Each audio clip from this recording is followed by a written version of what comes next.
Buenas tardes, bienvenidos y bienvenidas al debate de Crecemos o Decrecemos. Os dejo en compañía de Juan Bordera, Joaquín Araujo, Antonio Turiel y Luis Picazo. Muchas gracias.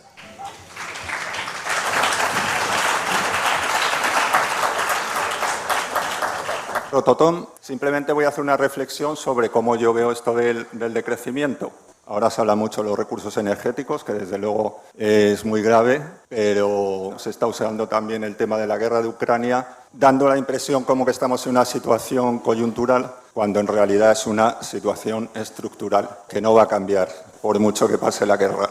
La sequía, incendios. Un estudio de la Universidad de Estocolmo, un instituto de Suiza, dice que toda la lluvia de todo el planeta, todo el agua de lluvia está contaminada y no es potable. Da igual el agua que caiga aquí, en el Tíbet, en la Antártida. Unas sustancias, los PFAS, son sustancias perfluoroalquiladas y polifluoroalquiladas. Sustancias que permanecen, no se degradan, altamente estables, permanecen en el agua muchísimo tiempo. La situación es esta, se nos abren frentes constantemente. Estamos viendo una crisis sistémica en donde se interrelacionan muchas derivadas, muchos factores que se retroalimentan entre sí. Solo voy a hacer una metáfora para el tema de la energía, que Antonio apoyará con datos incontestables, datos científicos, una metáfora agrícola. Hay una cosa en España que se llama la rebusca. Tú conocerás bien, Joaquín. La rebusca consiste en que después que el agricultor ha recogido la cosecha con su cosechadora o del modo que lo haya hecho, cualquier persona tiene derecho, por lo menos en Francia es así y está protegido por ley,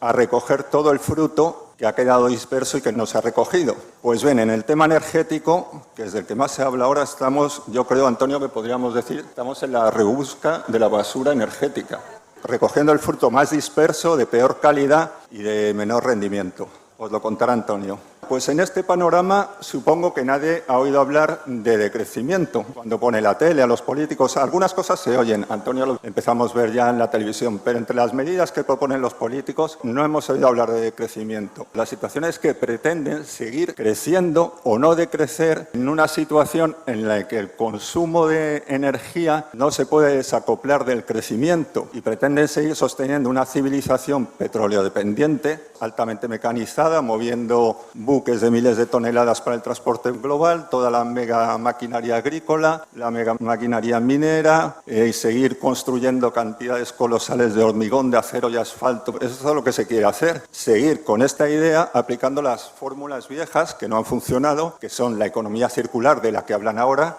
la eficiencia energética. Por supuesto se han conseguido muchas ganancias en eficiencia, pero ni con la eficiencia no se ha desacoplado el consumo del crecimiento. Algunos esperan incluso una disrupción tecnológica, que no ha llegado ni creo que llegue. Es decir, estamos en un escenario de escasez de absolutamente todo, lo que llaman el peak everything.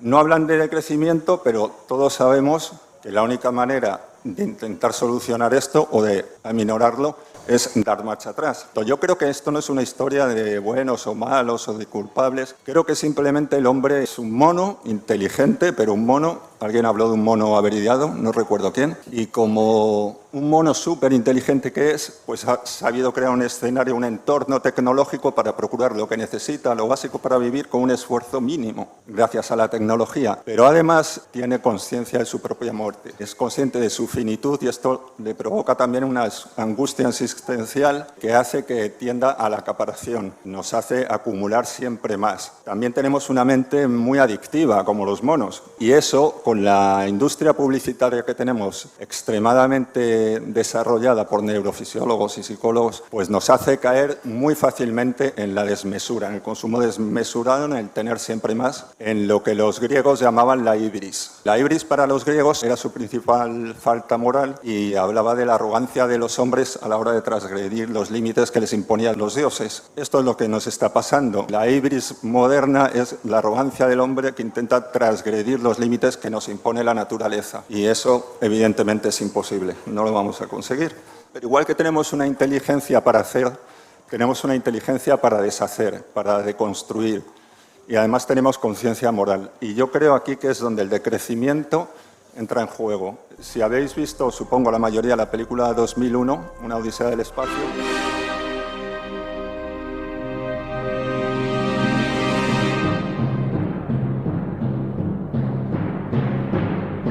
Pues yo veo el decrecimiento como el monolito en la película, es decir, aquello que nos puede permitir dar un gran salto de conciencia, evolucionar en nuestro nivel de conciencia. Pero el problema es que en una sociedad capitalista el decrecimiento ya sabéis que evidentemente se llama recesión y no es muy agradable. Entonces las características que yo veo del decrecimiento, la principal es que tiene que romper con el sistema de producción capitalista. Y digo sistema de producción y no capitalismo porque el capitalismo es un concepto que puede englobar muchas cosas y cada uno entiende una cosa por capitalismo. Pero el modo de producción capitalista todos sabemos lo que es. La base de este modo de producción es el crecimiento y la sobreproducción. Romper con esto yo creo que nunca habrá posibilidad de ir hacia un decrecimiento. Pero romper con esto es algo revolucionario realmente. No es un tema técnico, es un tema político, es cultural y es antropológico, porque tiene mucho que ver con nuestra forma de ser. Otra condición es que tiene que ser universalista. Todas las economías de todos los países están interrelacionadas, somos una civilización global. El gran reto es intentar romper con este modo de producción, intentar conquistar la hegemonía cultural para ir divulgando que no hay otra opción, que tenemos que cambiar nuestra forma de vivir y según aumente esa hegemonía cultural quizás podamos influir en la política o acceder a cuotas de poder que lleven al decrecimiento a la escena política y se pueda cambiar de una forma democrática, porque si no probablemente el cambio será de una forma autoritaria, porque decrecer vamos a decrecer sí o sí, eso es seguro. Se trata de integrar nuestra existencia como civilización en la finitud de la biosfera, adaptar nuestro modo de vida al planeta y no el planeta a la voluntad del productivismo, en un proceso revolucionario, universalista, humanista y racionalista. Se dice que esto se puede llevar a la práctica en 3 niveles, que son la simplicidad voluntaria, las experiencias colectivas de transición y el nivel político, pero yo creo que ese tema va a salir en el debate y creo que podemos hablar de él en el debate. La tarta nos la hemos comido, nos queda un trocito y se trata de cambiar la receta, no de repartirlo, creo yo. Bueno.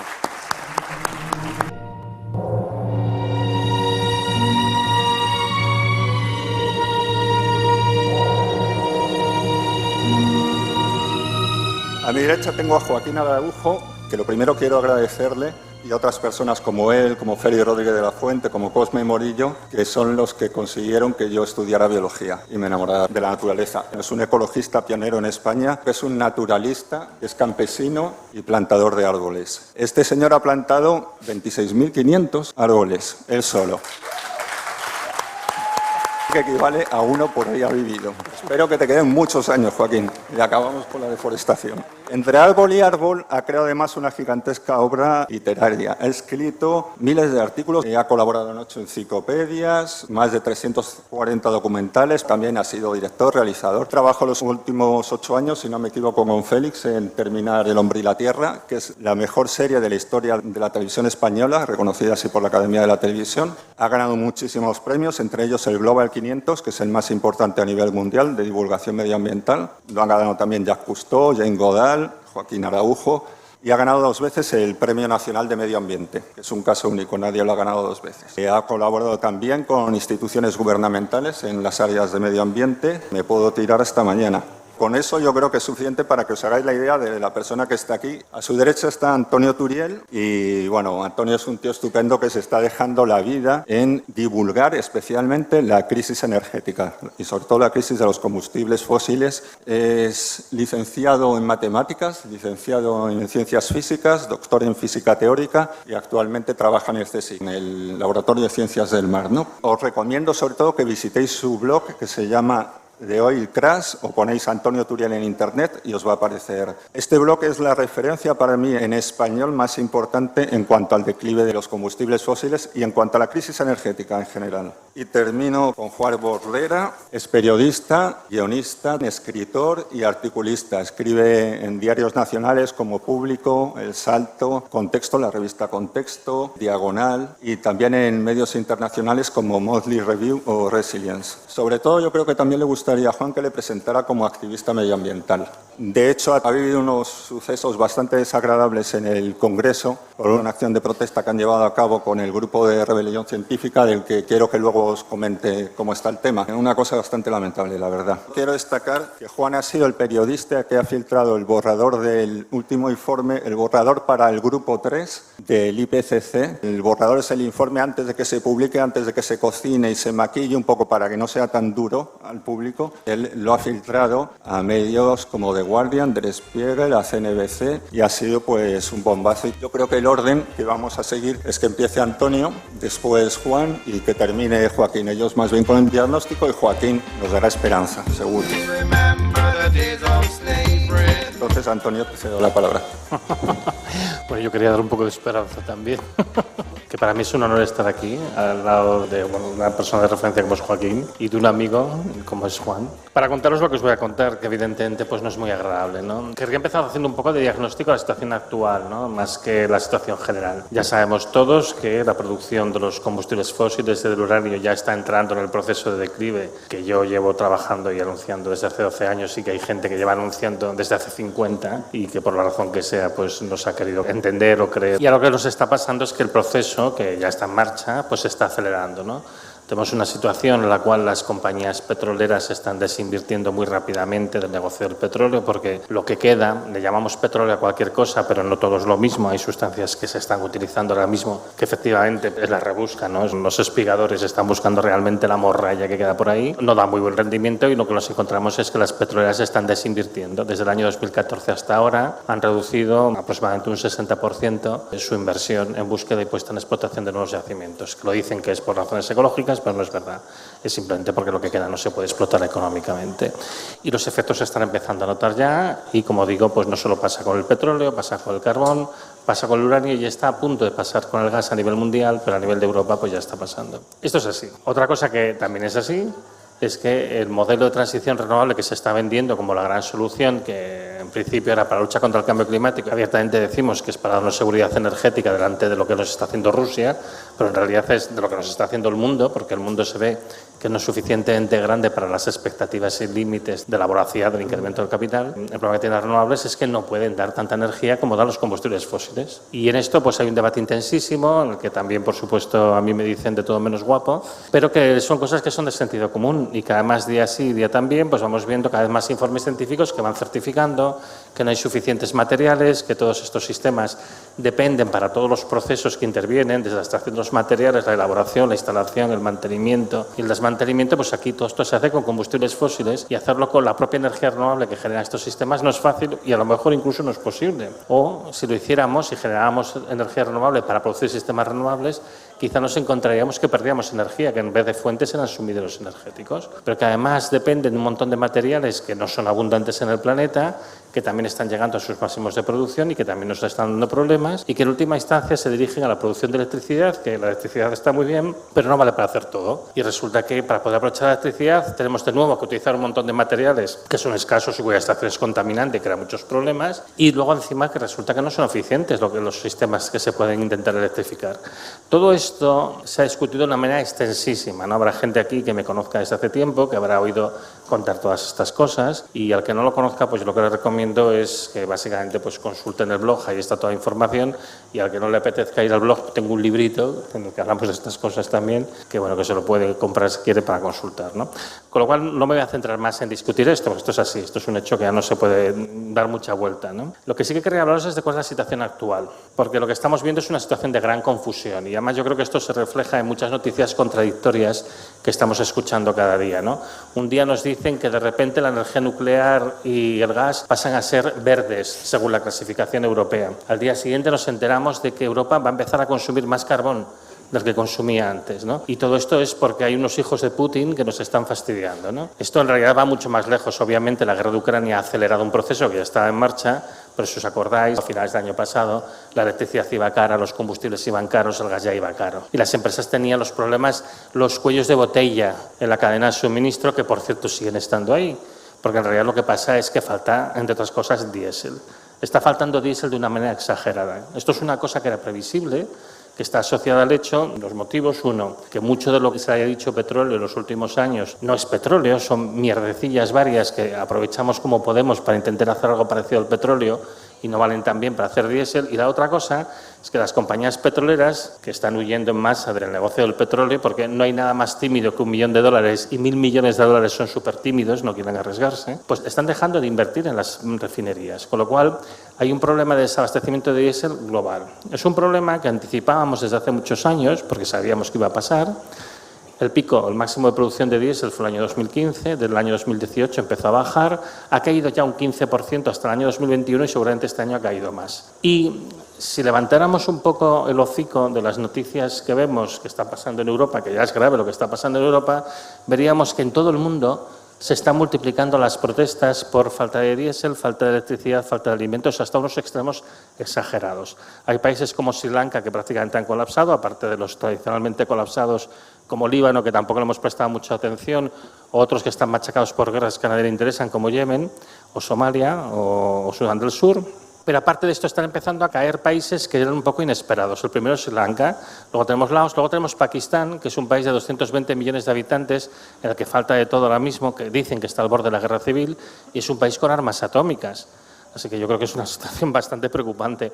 Pero es que si vais repasando la situación veréis que la práctica totalidad de los países del sudeste asiático, la mitad de los países de África y una buena parte de los países de América Latina están en situaciones semejantes, revueltas, protestas, falta de combustible, incluso en países que son productores de combustible como Argentina. En el norte de Argentina no hay diésel. En el norte de Argentina no hay diésel.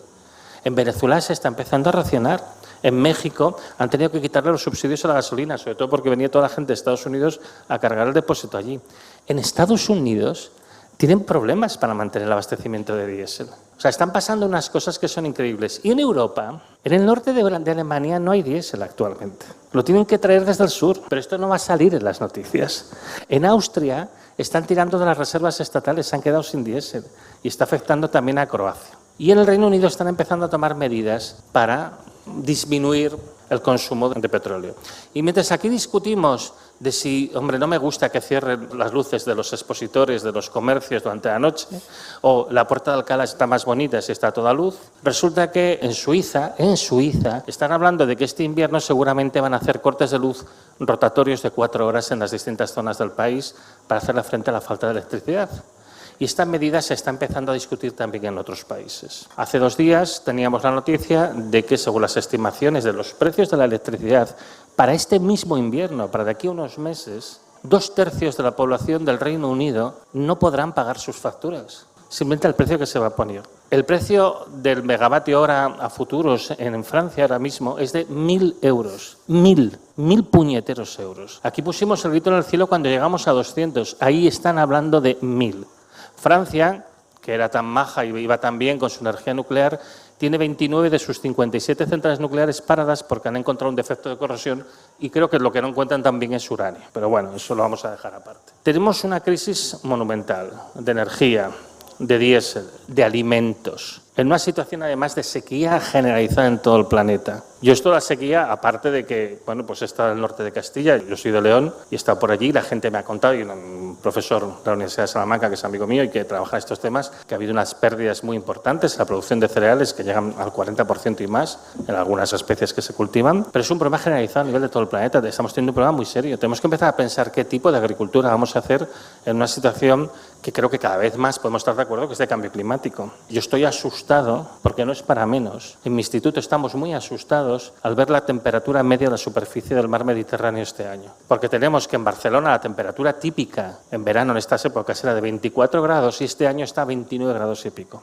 Una anomalía de más de 5 grados respecto a la media. Y esto, aparte del daño enorme que está causando a los ecosistemas, significa que cuando venga el próximo temporal de levante, si se mantiene una estructura más o menos estable, va a tener una potencia que ninguno de nosotros ha visto en nuestra puñetera vida. Puede causar unos destrozos que lo del Gloria nos va a parecer una caricia de monja por comparación. Porque es de esto de lo que estamos hablando. Es de esto de lo que estamos hablando. Y yo creo que, dada la situación que tenemos, dada la urgencia de lo que estamos hablando, lo mínimo que podemos hacer es indignarnos de la situación actual y, sobre todo, que se trate la situación como si fuera de normalidad. Pues si esto es normalidad, quiere decir que estamos muy mal. Esto yo me recuerdo cuando la crisis del 2008, que a algunos niños la única comida que tenían era la que le daban en el colegio.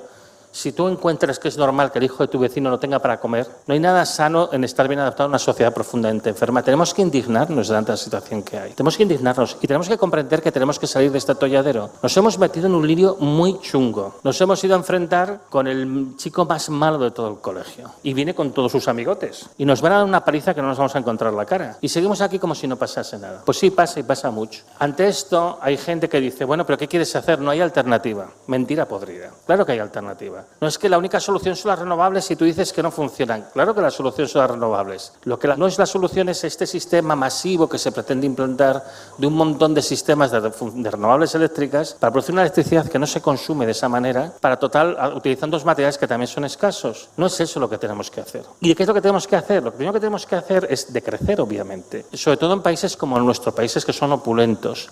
No necesitamos consumir la cantidad de materiales y energía que estamos consumiendo. Los que estáis aquí, particularmente los que os quedáis en el camping, estos días estáis consumiendo muchísima menos energía y materiales que la que consumís en vuestro día a día, porque hay una parte del consumo que es basal, que no podéis evitar, que es de cómo está montada la sociedad. Hay muchas soluciones, muchas, que simplemente pasan por abandonar la idea absurda de que podemos crecer infinitamente en un planeta finito. Mirad, el 40% del petróleo que se consume en el mundo se consume para transportar combustibles fósiles. Estamos gastando una cantidad inmensa de petróleo para mover el petróleo, porque tenemos montado el tinglado de esta manera, pero esto es una estupidez. Es que es una estupidez de pronóstico reservado, es que es evidente que es una imbecilidad. En países como España, el 25% del consumo del petróleo se efectúa a través de los vehículos privados. No hace falta tener 26 millones de coches moviéndose arriba y abajo, porque a veces puedes poner más de una persona en un coche, ¿eh? Esto os lo juro que yo lo hago y se puede hacer, ¿eh? No pasa nada. Y puedes compartir virujis y demás, pero bueno, no pasa nada. Son cosas que uno tiene que aceptar. Tenemos una situación de absoluta insostenibilidad de todo lo que hacemos. En España, el 30% del consumo de petróleo está asociado al movimiento de camiones. Movemos una cantidad de camiones absolutamente inmensa. No hace falta, no hace ninguna falta.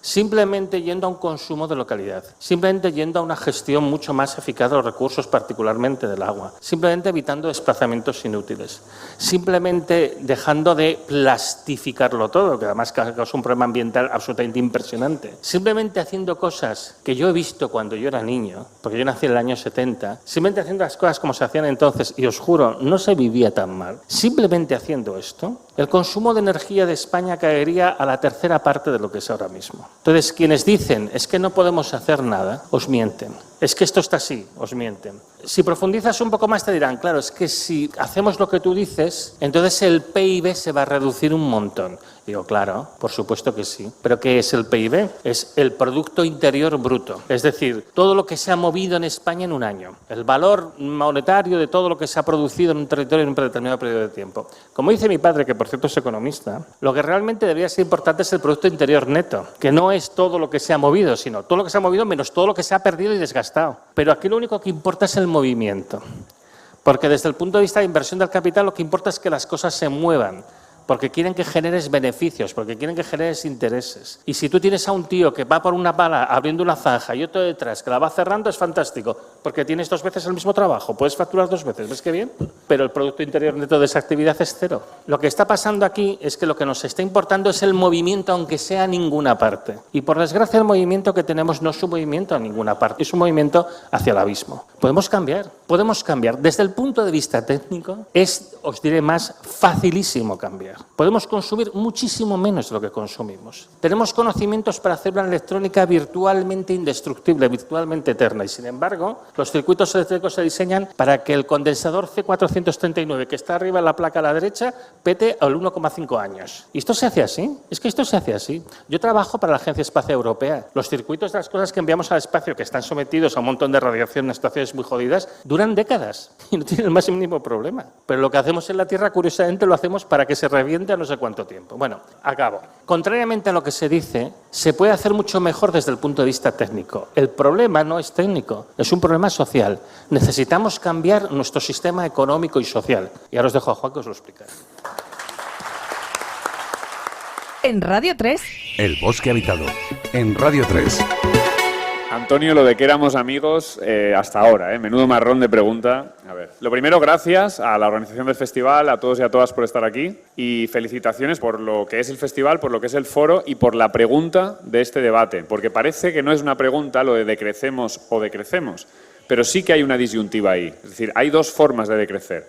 hay una forma de decrecer, que ya más o menos lo ha comentado también Luis, que iría encaminada a seguir el libre mercado como si esto fuera la única manera de organizarnos, y habría otra manera de decrecer en la cual, si tú tienes una tarta que cada vez se hace más pequeña, repartes justamente, para que no le falte lo básico a nadie, ¿no? Y esa es un poco la filosofía que está debajo de las ideas del decrecimiento. ¿Cómo podríamos responder a cómo se podría gestionar esta pregunta? No la que Antonio me ha propuesto como un marrón, sino a cómo se podría gestionar el decrecimiento desde una manera justa. Hay una frase atribuida a Leonardo da Vinci que dice que tú no puedes amar aquello que no conoces. Y es que el problema que tenemos es que encima los medios de comunicación, la educación, no está montada para enseñarnos cómo funcionan las cosas básicas de cómo funciona el planeta Tierra, de cómo funciona la energía. Por eso discursos como el de Antonio, que son tan básicos y tan necesarios, cuesta a veces de entender porque no se nos enseña realmente lo que está pasando, ¿no? Y esto es un enlace que hago yo con la crisis climática, que es el tema que yo igual pues más trato también como activista. Todo está relacionado. Un estudio de vanguardia de que el IPCC, que es el organismo climático más importante del planeta, del informe que tuve la suerte de participar en la filtración, no trata este tema porque es demasiado reciente. Pero lo que está diciendo este informe es que de los 15 puntos de no retorno, 9 están activos y en fase de degradación. Y con que uno fallase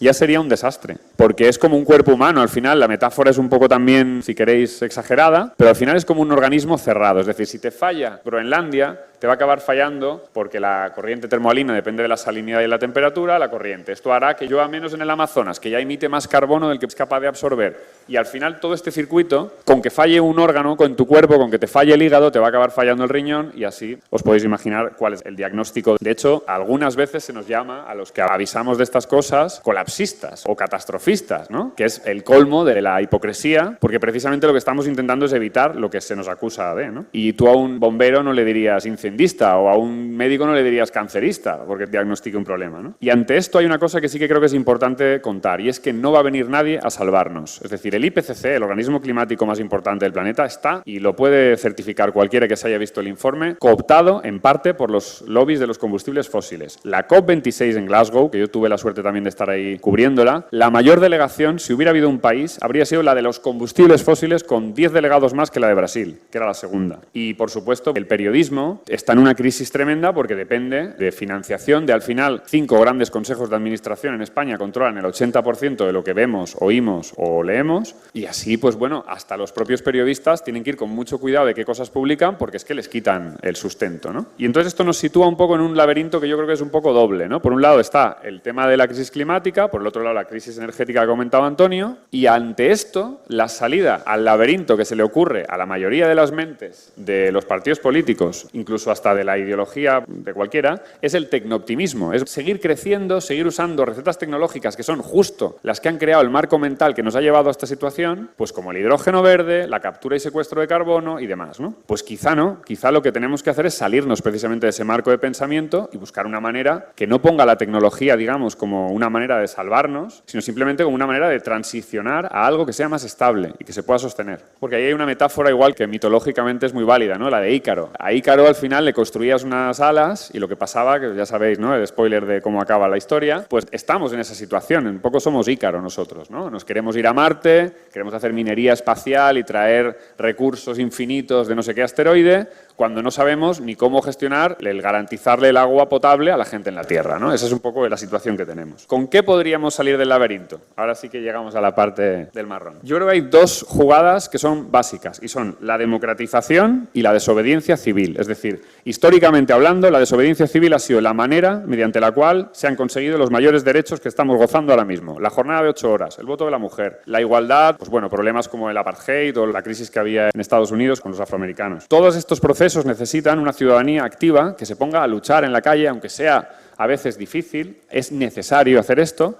Y luego está la democratización. Por ejemplo, la Asamblea Ciudadana. ¿Podéis levantar la mano a las personas que sepáis que se ha celebrado una Asamblea Ciudadana sobre el clima en este país, pagada por los impuestos de todos y todas, para tratar estas cuestiones? ¿Podéis levantar la mano a las personas que lo sepáis? Los de Extinction Rebellion que la bajen, ¿eh? Vale, una minoría absoluta de gente muy concienciada, porque si no, no estaríais aquí. No, de verdad que es increíble que nos tomen tan por idiotas. Hay una frase de Mark Twain que a mí me gusta mucho que dice que la historia no se repite, pero rima. Y hace 50 años en Chile se jugó una partida que era crucial para determinar el estado lado del mundo en el cual estamos ahora mismo. Esa partida la perdimos, fue el derrocado Allende y asesinado, y empezó lo que se llama neoliberalismo, que es un poco lo que ahora está empezando a morirse. El problema que tenemos es que precisamente ahora se vuelve a repetir la misma historia. 50 años después, la partida se vuelve a jugar en Chile. Ahora mismo en Chile se ha redactado una constitución paritaria entre hombres y mujeres, con la naturaleza en el centro, con una mentalidad bastante ecologista, y la ha redactado una gran parte de la ciudadanía de forma independiente. Es decir, la mitad de la gente que ha redactado esa constitución no pertenece a ningún partido político. Esto es lo que habría que conseguir, pero a mansalva en todos los países de Europa. ¿Por qué no está ocurriendo en Europa y en América Latina sí tenemos ya ejemplos que van en esa línea? Pues porque aquí tenemos mucho que perder y estamos muy cómodos en el lugar que sea, ¿no? Sea el lugar de trabajo, sea el sofá, sea lo que sea. Y ante esto hay dos cosas que creo que también pueden ayudar a explicar un poco el proceso que tendríamos que hacer. Y es dos palabras también que empiezan por D. Decrecimiento y desigualdad están relacionadas. La única manera de que el decrecimiento, que es inevitable, se gestione de una manera que la gente lo asuma, lo apruebe y lo acepte, es que se reduzca la brecha de desigualdad. Pero lo que está pasando es justo lo contrario. En los últimos 2 años, los 10 hombres más ricos del planeta, que son 10 tíos, han doblado su patrimonio, mientras el 99% de la sociedad perdíamos poder adquisitivo. Así funciona el capitalismo. Entonces, ante esta situación es imprescindible una rebelión como la que hicimos hace unos pocos meses. Algunas personas de mucho renombre y mucho prestigio, como Fernando Valladares o Jorge Richman, y muchísima otra gente que nos fuimos al Congreso de los Diputados. No os podéis imaginar la tensión que tienes cuando te vas con un jarro de agua con remolacha a pintar el Congreso, ¿sabes? O sea, no sabes si te va a caer un porrazo, si te van a meter en un calabozo, qué multa te va a caer, pero lo tienes que hacer, porque es obligatorio hacer algo más que lo que se está haciendo hasta ahora. Y con eso os dejo. Gracias.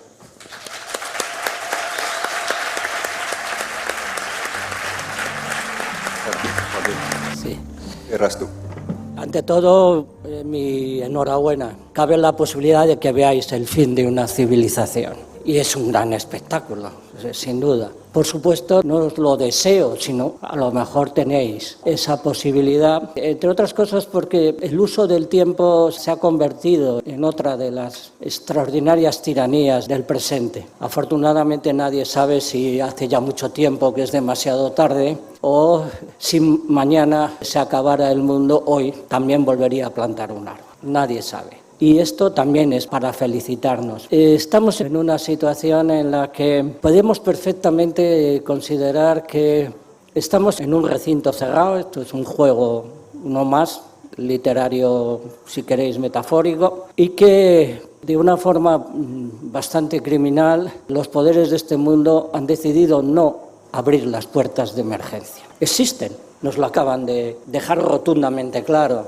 tanto Turiel como Bordera. Existe el recurso, el viejo recurso a la exigencia de la libertad individual en función de la liberación de nuestra propia condición humana, que es, por supuesto, la parte del conjunto de la biosfera, del planeta, de la naturaleza, que en estos momentos está sufriendo las agresiones más tremendas. Sí, desde el periodismo ambiental, desde la militancia ecologista, hemos hablado hasta la saciedad de ese aire asfixiándose, esos bosques quemándose, esa agua ahogándose. Lo usamos con una facilidad tremenda, pero también somos los únicos que usamos energía exterior a la infinitamente más eficiente y eficaz, que la llevamos puesta. ¡Qué paradoja! Destruirnos a nosotros mismos por no usar lo que ya nos ha regalado la historia de la vida, la historia de la evolución. Ay, Whitman, que nos recordó que el tendón de un solo dedo de tu mano avergüenza a todas las máquinas. ¿Por qué no nos acordamos sencillamente de lo que somos? Se pueden buscar, curiosamente, infinidad de opciones, pero permitidme que, en el fondo, sea tanto sincero conmigo mismo. Tengo como principal fuente de conocimiento el contacto directo, íntimo, entreverado, absolutamente emocional y completo con la misma naturaleza. Tengo un privilegio absoluto, perdonármelo, pero creo que es difícil encontrar mejor fuente de información. Y no soy ajeno.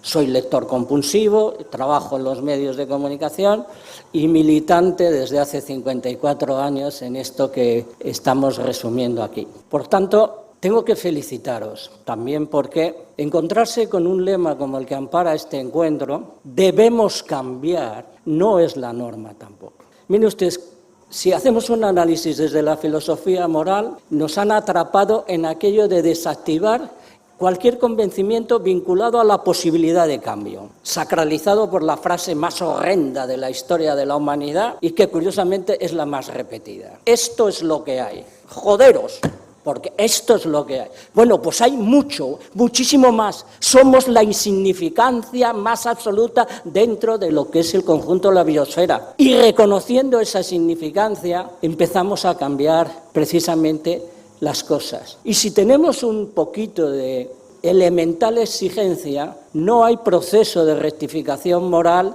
sino cuando lo que nos estimula con esa frase debemos cambiar se convierte en podemos cambiar. Si se debe, se puede. Lo que pasa es que esto apenas forma parte del menú intelectual, apenas forma parte del convencimiento personal, apenas está en la experiencia cotidiana. Por eso es tan importante la rebelión científica, porque la ciencia ha estado domesticada durante siglos al servicio de la dominación de unos seres por otros. Bertrand Russell lo dijo, si queremos una ética en el elemental, tendremos que encontrar la forma de que unos seres humanos no dominen sobre otros y que la totalidad de los humanos no dominen sobre el resto de lo viviente. Fíjense, ahí empieza la solución. ¿Y saben cómo se puede traducir eso en palabras? Esto solo tiene una salida, la entrada. ¿Y a qué llamo entrada? Permítanme que lo resuma con un acontecimiento personal, cosas que han pasado en tu propia trayectoria y que te han servido para comprender, pues muchas veces son las más válidas, pero cuando además eres, como en mi caso, que soy agricultor y que pongo a crecer cosas para que nos ayuden a crecer a nosotros, pues el día que por mi pasión por las lenguas y por la caligrafía topé con la palabra vivir en el idioma chino, era tal la coherencia que me pareció sencillamente deslumbrante y al mismo tiempo alumbrador. Te ciega en un primer instante y a continuación expande una suerte de luminosidad, porque dice, claro, es que esto es entender. Y ustedes, vivir en chino significa una planta creciendo. Claro, ¿qué es el crecimiento para esta sociedad? Pues unos cuantos guarismos que se debe añadir todos los años a esto que ha quedado perfectamente claro por parte de Turiel, el Producto Interior Bruto. Pues miren ustedes, si entiendes que la vida es una planta creciendo, puedes empezar a entender que es el Producto Exterior bello, el bello, no el bruto, sino exactamente el bello. Por eso, esa solución que es buscar la entrada tiene una relación directa, no somos en absoluto mayoría, somos una extraordinaria minoría, en entender cómo funcionan los sistemas naturales, en imbricarse, incluso en abrazarse, en intentar comprender que la vida es una planta creciendo y que esa planta crece porque existe un clima con unas determinadas características de regularidades, a veces con todas las extrapolaciones exageradas que ustedes quieran imaginar, pero siempre con una regularidad. Es redundante la naturaleza, pero de cada repetición consigue que aparezcan infinitas novedades. Y eso es la belleza de este mundo. Montaigne lo dejó clarísimo. Mira el paisaje que ya te contará él lo que hay que hacer con el entorno que nos rodea. Siempre he planteado, hay que crear las condiciones emocionales porque lo que no emociona no moviliza. Necesitamos la rebelión científica, necesitamos la rebelión, si quieren, ecologista. Es mi vida, es mi mundo. 54 años dedicado a eso precisamente. Pero eso se consigue precisamente, entre otras cosas, cuando estás en contacto con lo que quieres salvar, que evidentemente es muchísimo más, porque lo que menos deberíamos querer salvar es la opulencia, la contaminación, la creciente fealdad del mundo. La belleza es un invento de la naturaleza. La clorofila empezó a crear algo por lo que merece la pena vivir eternamente, simplemente los colores. 1 millón de tonos de color son capaces de captar nuestros ojos. No lo inventó el capitalismo, lo inventó la historia de la vida, la que estamos cercenando. Por supuesto, no hay forma de entender esto si no somos capaces de entender algo que tantas veces ha sido literalmente un anatema para precisamente los grandes patriarcas de las grandes estructuras del conocimiento humano. Pero cuando te acercas desde otras posiciones, fíjense ustedes, uno de nuestros grandes poetas, José Caballero Bonal, nos da una pauta extraordinaria, porque aparentemente el pensamiento moral es lo más alejado del conjunto de lo viviente, de lo que podemos llamar espontáneo, libre, irracional, no sujeto. Pero es que estamos necesitando, afortunadamente hay suficiente reflexión, hay suficiente conocimiento científico, hay suficiente racionalidad puesta encima del tapete para intentar encontrar esas salidas de emergencia. Pero todavía sería mucho mejor que reconociéramos que la propia vida, esa planta creciendo, sin la que somos imposibles, si es que respiramos el alma verde de los árboles. Y es que la naturaleza apoya moralmente al conocimiento y a la reflexión. Fíjense, con una sola frase, somos agua que piensa. El pensamiento es imposible sin que el cerebro sea un charco con un 93% de agua. ¿De dónde viene el agua? Tampoco la ha inventado el capitalismo. Y así hasta donde ustedes quieran. Hay que crear las condiciones psicológicas, emocionales, pero no menos reflexivas, no menos intelectuales, no menos científicas, para el hallazgo siempre voluntario de la austeridad. Hay que ser capaces de entender que este sistema, que es absolutamente un liberticida encadenado, en absoluto nos puede liberar, porque lo que pretende precisamente son sumisiones, obediencias. Y por eso, incluso cuando se habla de algún tipo de austeridad, como el insignificante porcentaje de reducción de consumo eléctrico, absolutamente delirante, que es un 7%, si nos lo acaba de decir Antonio, si es que se puede perfectamente conseguir mañana un 30%, incluso llegar a un 50% y demás. La austeridad, cuando es impuesta por los poderes, es la gran condena para el ser humano. La austeridad libremente aceptada, buscada y consolidada por tu propia voluntad es el acto de mayor liberación que un ser humano puede llevar a cabo. Esas son las condiciones para el decrecimiento. Tiene que crecer nuestra autoestima, tiene que crecer nuestra voluntad de entendernos, de hermanarnos con lo que nos hace posible. Hay que ser capaces de entender que si somos partidarios de un decrecimiento económico, energético, de consumo de materias primas, tenemos que ser capaces de un crecimiento moral. Es el único soporte con el que contamos. No tenemos ni los recursos políticos, ni las palancas de poder, no tenemos la financiación, no tenemos ni siquiera el control sobre las tecnologías. Incluso nos han robado, en buena medida, el control sobre los procesos de continuidad de la vida. Por eso también la rectificación llega a los extremos que estoy comentando. Perdonadme si cojo un minuto y medio más para leeros un poema. La poesía tiene estas virtudes. Como la misma naturaleza, es bastante difícil que mienta, ¿no? Y los que escribimos muchas veces lo único que podemos es transmitir parte del lenguaje sin palabras que nos ha transmitido la propia naturaleza. Creo que tiene mucho que ver con esta reunión de esta tarde, con ese debemos cambiar. Es un poema que se llama Movimiento de Liberación. Fíjense, rebelión, movimiento de liberación, rebelión científica, rebelión sobre todo ética, ¿no?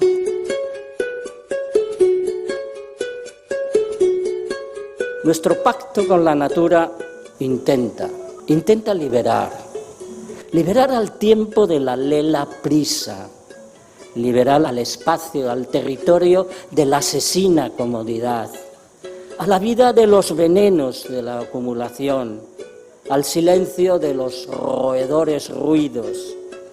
Queremos liberar a la verdad de los tornados de la ignorancia y a la continuidad de los fosos del poder.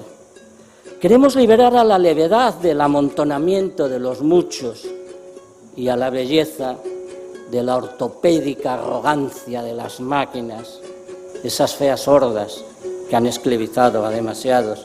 Imprescindible, pues, liberar a la libertad del neoliberalismo. E imposible si no te liberamos a ti de ti. Y eso es que necesitas dejar de ser la herida para empezar a ser la sangre. Muchas gracias y que la vida os atalante.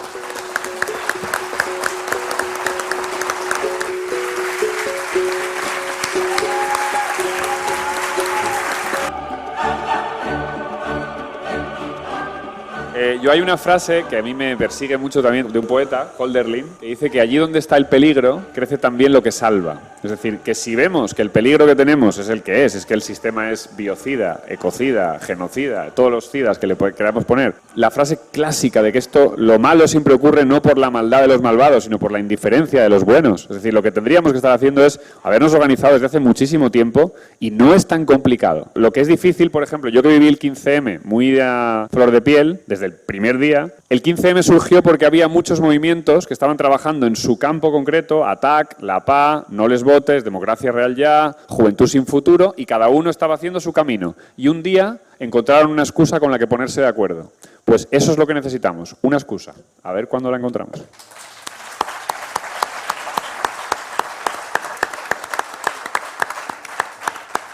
Solo voy a decir, por el tema de la poesía, un verso de Eliot que dice: lo que importa es el intento, el resto no es cosa nuestra. Y a mí me gusta mucho ese verso. Y creo que muy buena también.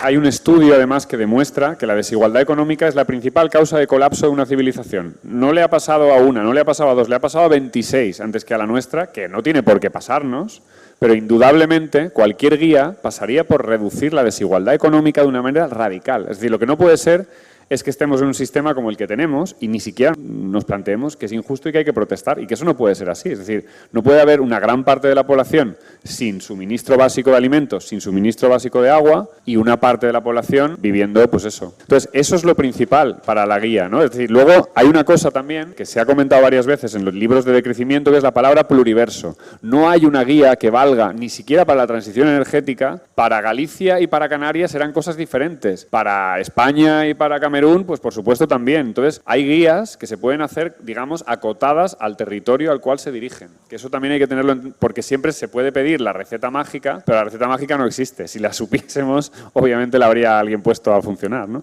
Entonces, lo que hay que hacer es trabajar estos discursos, que se hable lo máximo posible de ellos, que no se nos vete en los medios de comunicación a las personas que hablamos de esto, que es algo que ocurre y sistemáticamente, y que a partir de ahí se pueda abrir una conversación que es la que tenemos que tener como sociedad, y a partir de ahí ya veremos. En la historia de las ideas, el pensamiento ecológico, que le podemos poner bastantes adornos o intentar simplificar mucho, es el que se enfrenta a la situación más compleja, más difícil, más ardua, pero si lo comparamos con cualquier otro de los procesos que han tenido influencia suficiente en el conjunto de la sociedad, en realidad no vamos tan mal.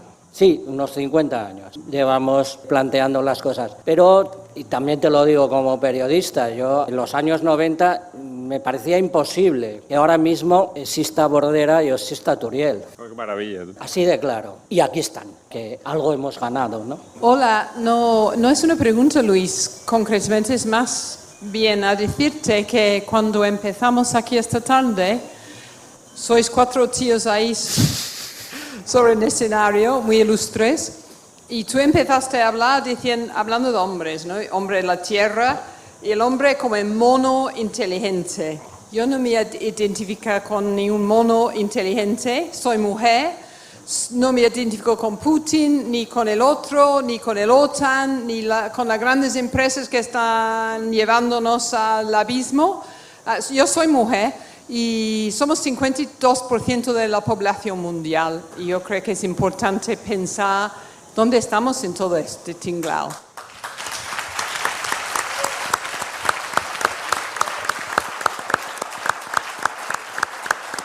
Sí, por alusiones, El hombre y la tierra es un título que se puso en su momento a una serie, refiriéndose obviamente al hombre como al ser humano, que es en el sentido que lo he utilizado yo, pero entiendo tu reflexión perfectamente. Hoy sería absolutamente insoportable y de un pésimo mal gusto. Por cierto, somos la civilización de un pésimo mal gusto. El poner a una serie de televisión sobre elementos de la naturaleza, el hombre y la tierra. Y la serie de Rodríguez Lafuente hoy se llamaría Humanos, o como proponía el gran filósofo Jesús Mosterín, que desafortunadamente no se ha conseguido, Humán.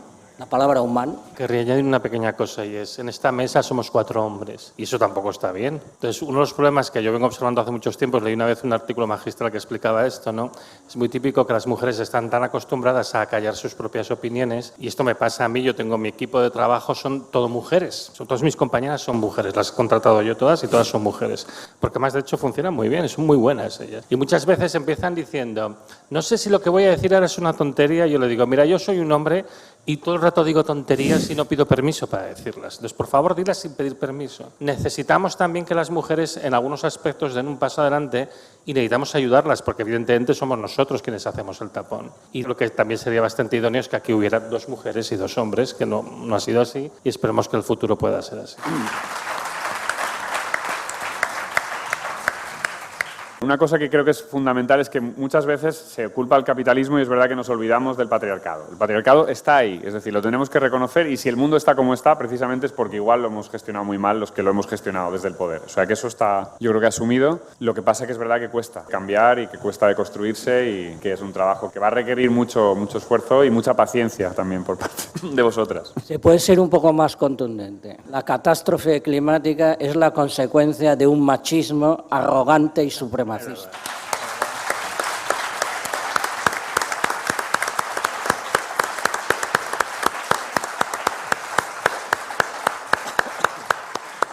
No pensaba decir nada, pero por alusiones, decir a todas las organizaciones, asociaciones, instituciones, grupos de activistas, que sí hay muchas mujeres preparadas.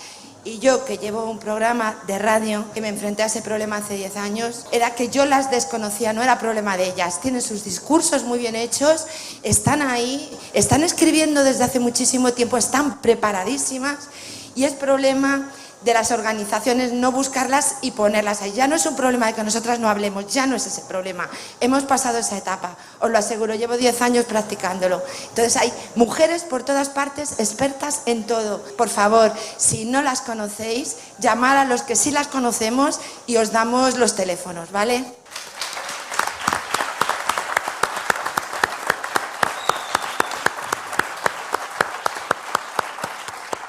Nosotros, los hombres, el único transporte que hemos tenido para venir a la Tierra son las mujeres.